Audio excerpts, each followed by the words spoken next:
Togeta mbere ni ati rais wa nthiguru ya Kenya Ndagitari William Ruto nekirete AKENYA wira ni ati mendikithia yonthe ya kamiti ya Kenya Kwanza na azimio yakaingwa. Kiaria rais awite na witikio mendikithia YARA yaumanite na kamiti ya kuguna mukenya wonthe na kuno mwanka ya ingwa. Kiaria nterecha kawa West Nairobi kimambura ya maromba Ruto na kathiti ya kamiti bauni ukara amwe na kuria ntaira cia kuthira thini irirumirite mukenya. Rais wa nthiguru ya Kenya Ndagitari William Ruto ruare akiaria kawa West Nairobi kanisene na kathite komiti cia ntere iri rutererwa Kenya Kwanza na azimio ira ciethirite yetithia mbere rwari rotira kwina ngwataniro atetika ruterwa thirikari na rutere rureana thirikari azimio la umoja. Ruto na uretie baraba ithirite bakiariria mantu ya ngwataniro ibathiranitie ngweu akioria nende ibawatanire baike Kenya mbere. I want to congratulate all the teams that were involved in the dialogue process. They have come up with recommendations. I have seen the recommendations. They are in good stead. All the recommendations they have made, they are practical. We are going to work on those recommendations to reduce in areas they have recommended, to do whatever they have recommended in Parliament. Those that belong to the executive, I will make sure that we execute without any delay. The job of the rest of us as Kenyans now is to unite and move together into the future to build our country, to build the unity of the citizens of our country, and to work on our economy so that we can grow jobs and we can enhance production and productivity so that we can reduce the cost of living and we can create opportunities for Kenyans to be their best. Sasa wale watu walikuwa wanazungumza mambo ya dialogue wamemalizana na hiyo kazi. Na tunawapongeza wamemaliza hiyo kazi. Sasa tuungane tupeleke Kenya mbele.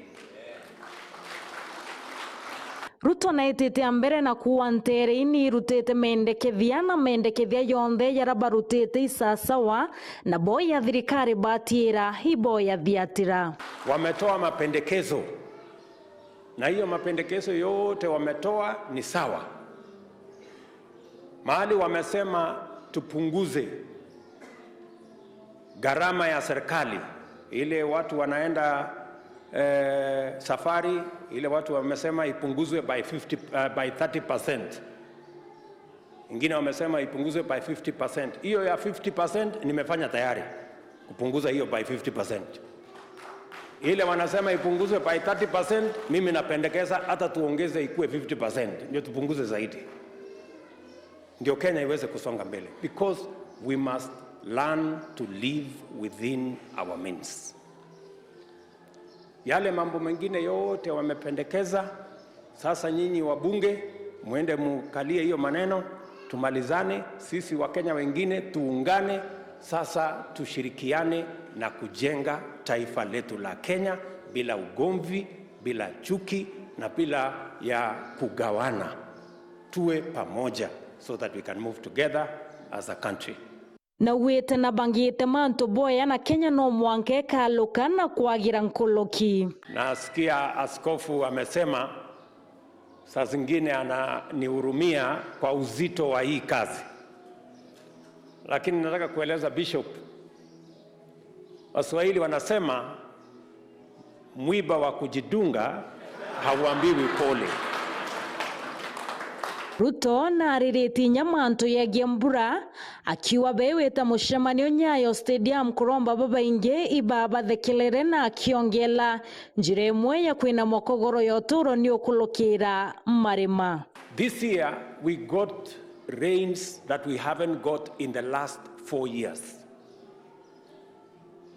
Kwa sababu kuomba Mungu si kazi mchezo, watu hawajui. Niliwaambia njia ya kupunguza gharama ya unga ama chakula ni kuzalisha shambani. Hata uvae sufuria kwa kichwa barabarani, hata ufanye nini, unga haiwezi kuja chini mpaka tuende shambani, tushughulike ndio unga irudi chini. Ruto na kuthia tene na atongeria bangi kathoma bara bamwe babo bariritie mantu yege kwina makogoro ya uturo kuraba kui kwambiriretie na ati akenyi babatere kwithira bena witikio na Rais Ruto. Kuna siku wale wafuasi wa Yesu walikuwa wanavuka bahari na alikuwa amelala, mawimbi kazidi na wakamwamsha, na walipomwamsha aliwauliza, don't you have faith in me?